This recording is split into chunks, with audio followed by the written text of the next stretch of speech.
Always a pleasure to be at PlayWrite, and this time, of course, virtually with Nandan Kamath, a cricketer in his time. He led the Karnataka junior team, then went on to study law.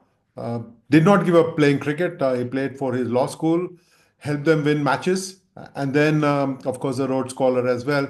And now serving Indian sport in the best way he can.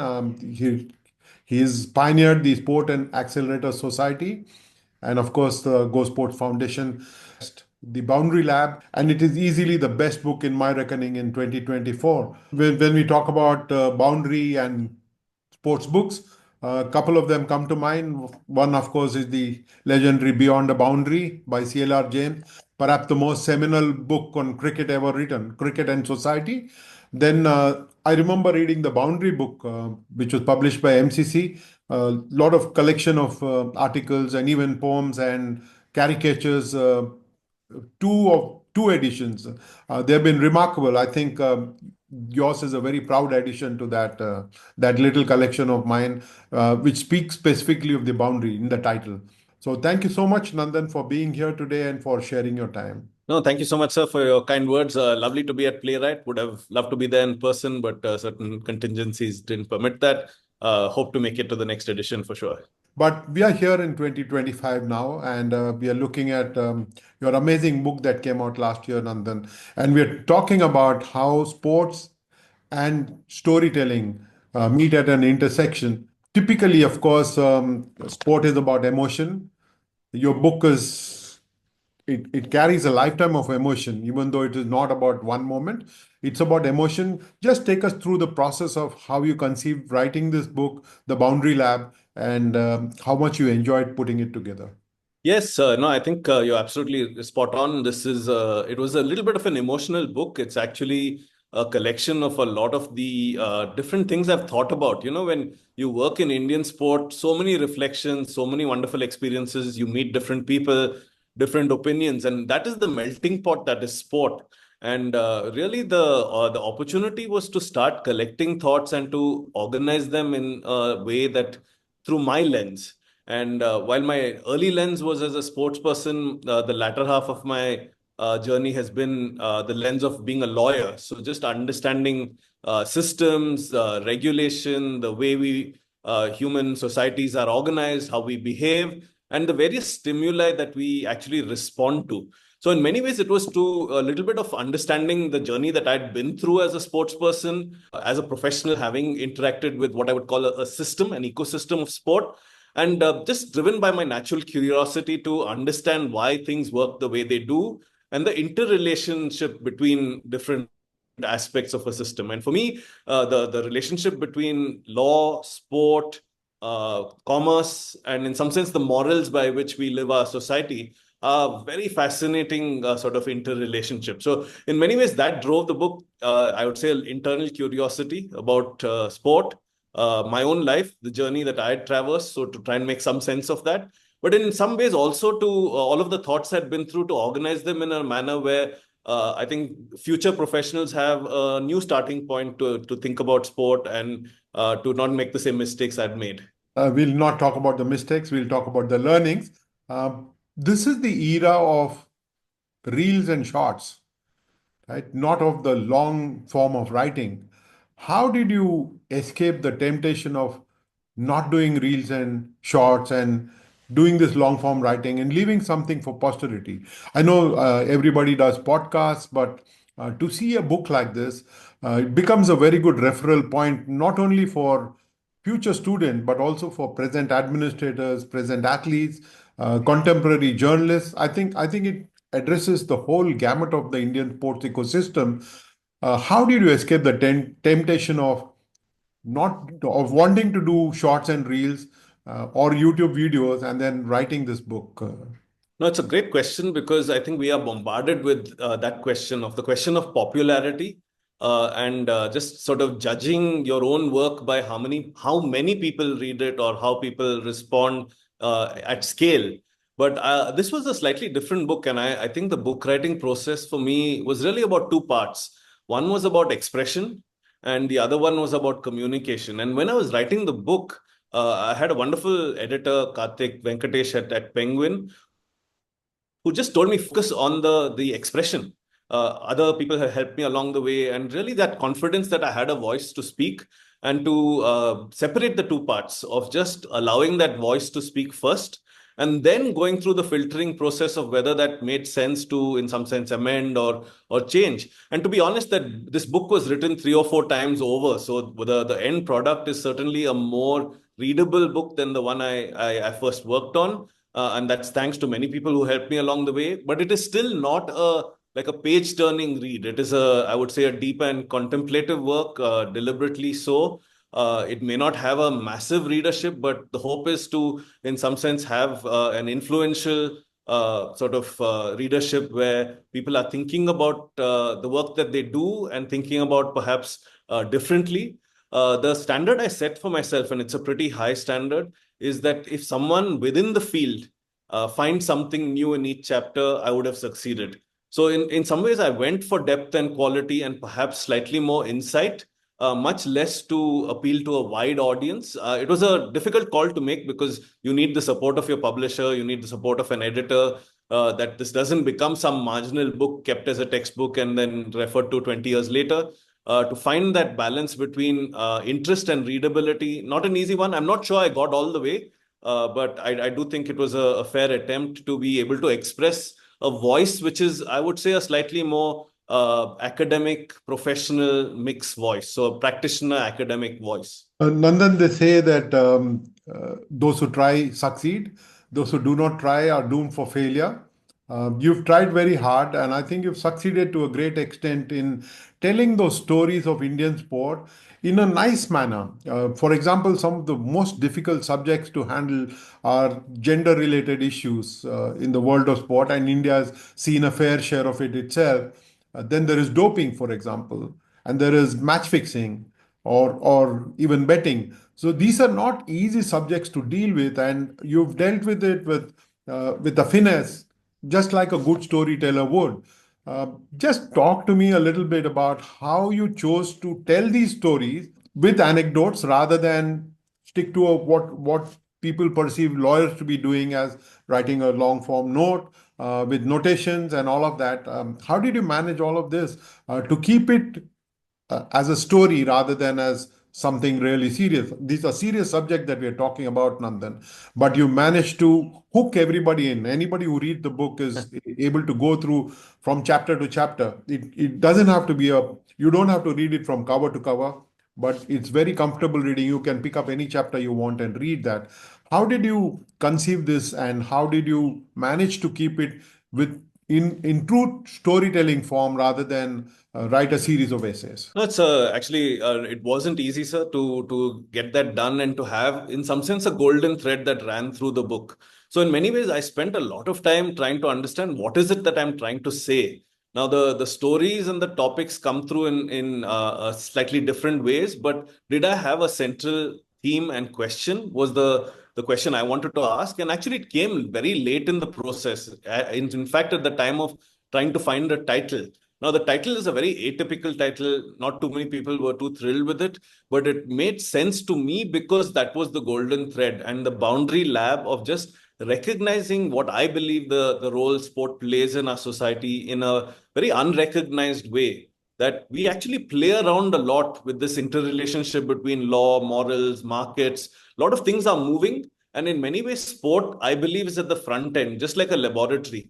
We play around almost unintentionally with a lot of these interrelationships, and the boundaries keep getting pushed forward, back, and other things. And very often, these are the debates that are front end of society, not necessarily just reflections of where society already has reached.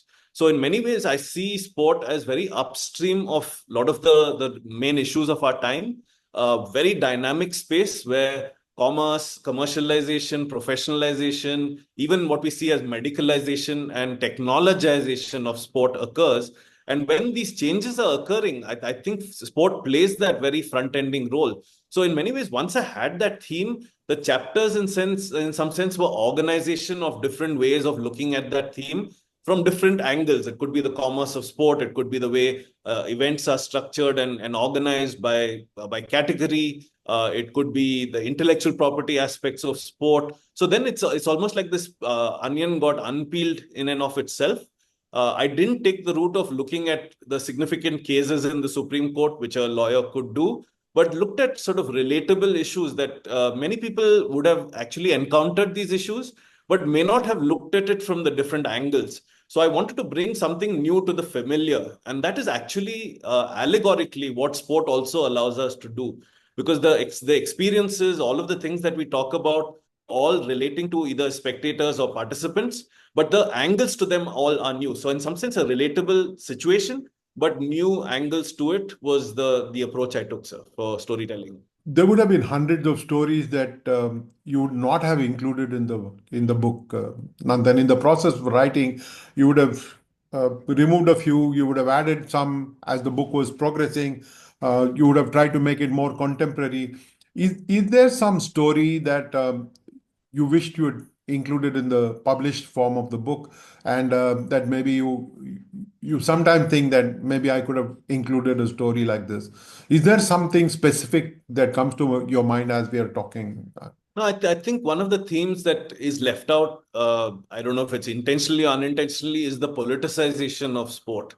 And I think sport claims for itself a very sort of neutral space. But I think over the years, we've seen how intrinsically related politics and sports are in many different ways. Not just, I don't mean just at the level of governance of sports bodies, but just at a global level, sport claims to be extremely neutral. I think I could have dealt with that topic a little bit more. Maybe first book, I just sort of looked at more transactional topics, which I was familiar with. I think that could have pushed my own boundaries a little bit more. Just looking at sport and, for example, Russia and Ukraine, the relationship of sport with China. I don't think you can ignore the geopolitics of sport and the relationships to power. It is a little bit of a hole in the book, I will admit. Perhaps the next one. Sport is about emotion of the athlete. You've had to leave the athlete on the side and look at a lot of other areas, including administration, including law, for example. Now, how difficult or easy was it to look for stories within these areas? Because stories have a way of resonating better than cold text. When people tell stories, they're able to understand a lot easier than they would if someone were just lecturing them. So how did you get to this as far as non-athletic performances, where your focus is more on administration and everything else in society which impacts our sporting ecosystem? I had to actually look beyond the athlete. I approach a lot of this from the athlete lens. I've played sport myself. I've worked with a number of athletes, but I do think one has to step out of that mode alone to see the variety of different things that go on in sport. And I think we can see it very often as just athlete lens and then everything else as extra to the athlete. But to me, the complexity is actually looking at the variety of stakeholders that have to come together to make sport work. So, in fact, that was one of the working titles of my book, which is Making Sport Work, which is that sport at the end of the day, to me, is this collective pool. Athletes are one of the stakeholders, certainly perhaps the primary stakeholder, but athletes alone cannot create an ecosystem. And I think the recognition and the importance of governance, while we may pan governance very often, it is an extremely difficult job. Just to me, part of the process of writing the book was also a little bit more empathy with the people who govern sport and recognizing how many different angles there are to it. There's the government, there's commerce, there's business people who want to make something from sport, but are also willing to give to sport. So finding that the right balance of various stakeholders means also having to give them a voice to understand where they're coming from. If you want something from sport, what are you willing to give? And to find that common ground, to me, is a real challenge. And it's a challenge that is different in each country because it's a different social milieu, different business rules. And to build your own, I would say, domestic ecosystem before you have a global ambition becomes super important. And that is, in some sense, that the book, which is a very rooted in India, but with a global context in mind, recognizing what we need to do as an Indian ecosystem to achieve on the global stage was the angle I took towards this. So in some sense, if you look only from I do have a few chapters which are very athlete centric, like athlete privacy, athlete human rights. But there are so many other angles to this which I felt needed a voice. We often hear the athlete experience, perhaps don't hear so many of these other voices. And to have a book that represents all of them was an aspiration I had, and perhaps covered different angles, different case studies, and looking at different interests that might not necessarily be only athletic or sort of sports person's rights, but also the importance of organizing, the importance of structure, the importance of different views. You spoke about empathy for sports administrators. That kind of piques my interest a little bit during this conversation. Tell us a little bit more about some of the learnings that you had along the way of discovering what sports administrators may be going through in the present context. I think their competition, I've always believed that competition for Olympic sports administrators in India comes essentially from European football and Formula One and all that is on television rather than from cricket. Everyone seems to think that cricket is the reason why India's Olympic sport is lagging. But I would reckon that it's European football which has taken over the country completely. Youngsters are following it. So I just want to know from you what are some learnings about Indian sports administration, not necessarily administrators, but about sports administration that you picked up along the way when writing this book. I think one thing that was very clear is cricket has got a lot right. I mean, there are many sort of, I would say, circumstances that have enabled that. But the ability to marry commerce with the development of that sport, the solid structure that is there, thousands of matches that are played, despite, I mean, there might be challenges even in the governance of that sport, but being able to overcome some of those is actually finding the right balance between what we call Samaj Sarkar and Bazaar. So bringing what I would say this triangle together in a meaningful way, and to bring spectatorship as an economy into the sport requires a certain angle and a certain lens, which maybe many of our other sports, like you say, have different challenges. It's not necessarily cricket, but it's the ability to engage at depth with a population that is waiting to be engaged. So there's no lack of willingness to be engaged if there's a good product. We've seen that in different forms of entertainment. In many ways, our media ecosystem has shown the power of good stories and what it can do to a young population that is aspirational. We have not necessarily got that developmental pyramid right in many of these sports. It's just getting more kids playing the sport, getting the fundamentals right of you call nutrition and physical training, and a large pyramid of participative sport. And I don't think as a nation we've really understood the relationship between what we call fan engagement and participative sport. We see them as two distinct things, but there's no better way to engage fans than getting them to play the sport. And in many ways, European sport has figured that out. You have very passionate fans who come to the stadium, but many of them will go back and play some sport or the other. So closing the loop, I would say, between fan engagement, which is a very term that is used quite frequently here.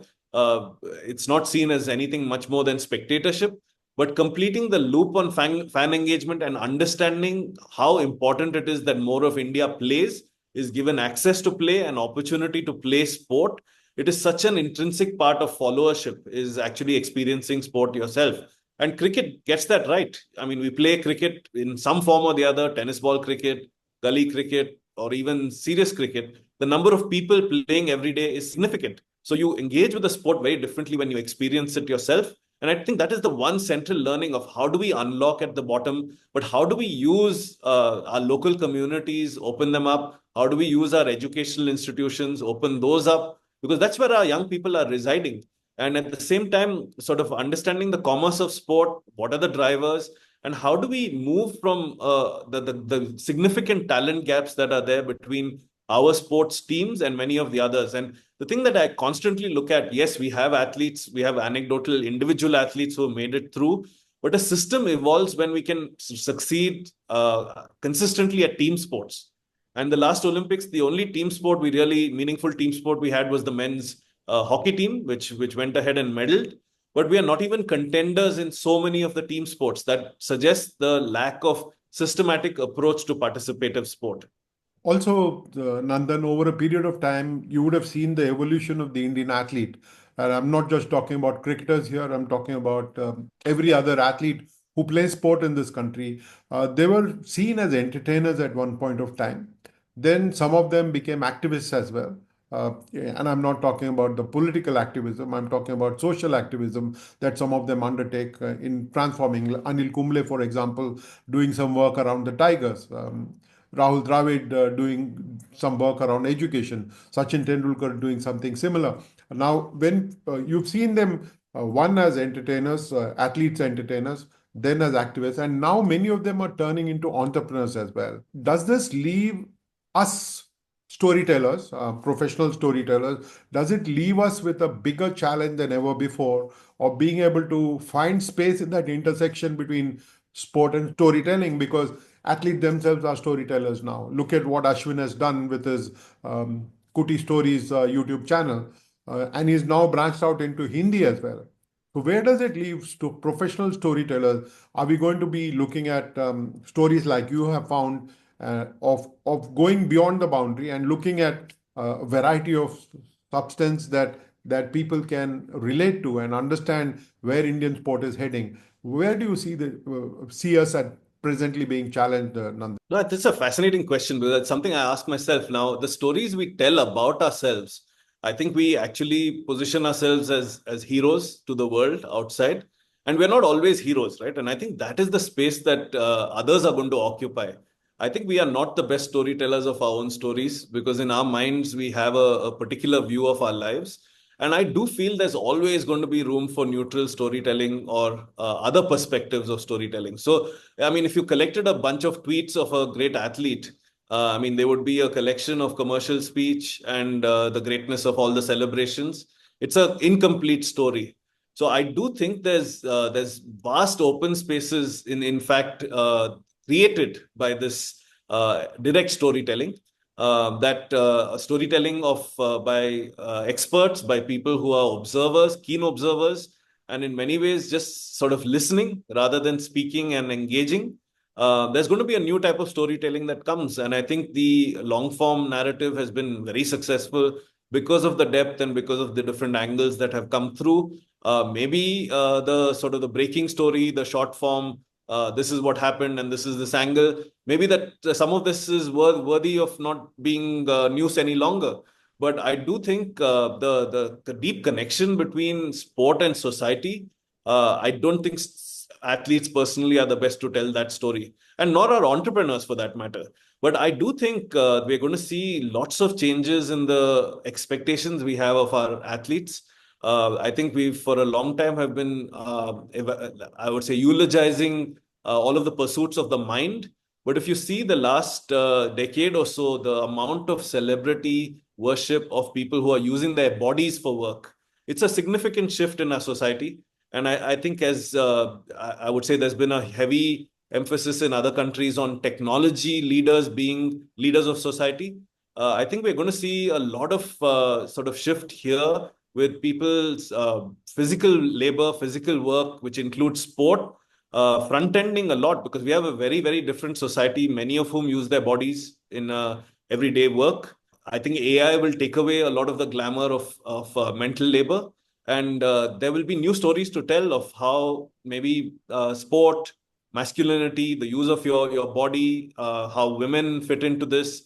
New stories are going to have to be told. And I think that will be done by experts, not by athletes. Before I let you go, I want to know from you what are some of the greatest learnings that you had when in the process of writing this book? No, I realized how difficult it is to write a book, and I have, like I said, I had a little bit of more empathy for administrators. Certainly, much more empathy for anyone who has gone through the process of writing a book. What I also realized is the book that you set out to write is not the book that gets published. It goes through many, many different iterations. The thoughts are very, very disconnected in your mind when you start writing.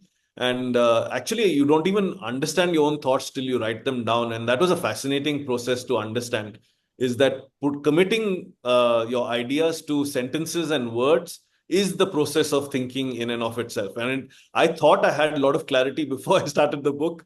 It was quite a humbling experience to have to put ideas down on paper, to form sentences, form paragraphs, and then form chapters. And I have a lot of regard for the people who do that. I mean, seemingly effortlessly. I know nothing great is effortless. So I think it was a quite a humbling experience. It brought me much more clarity on perhaps made me a little bit more opinionated on certain themes, good or bad. We'll wait and see. But I think it was a wonderful personal development process, which I enjoyed a lot. Nandan, thank you very much for gracing Playwright this year and for sharing your thoughts and insight into the Indian, not just the Indian sporting ecosystem, but the global perspective as well. But most importantly, thank you for that valuable addition to sports literature in this country. No, thank you so much. Real pleasure to be at Playwright, albeit virtually. Thank you so much for this conversation. Really enjoyed it, and all the best to everyone attending as well.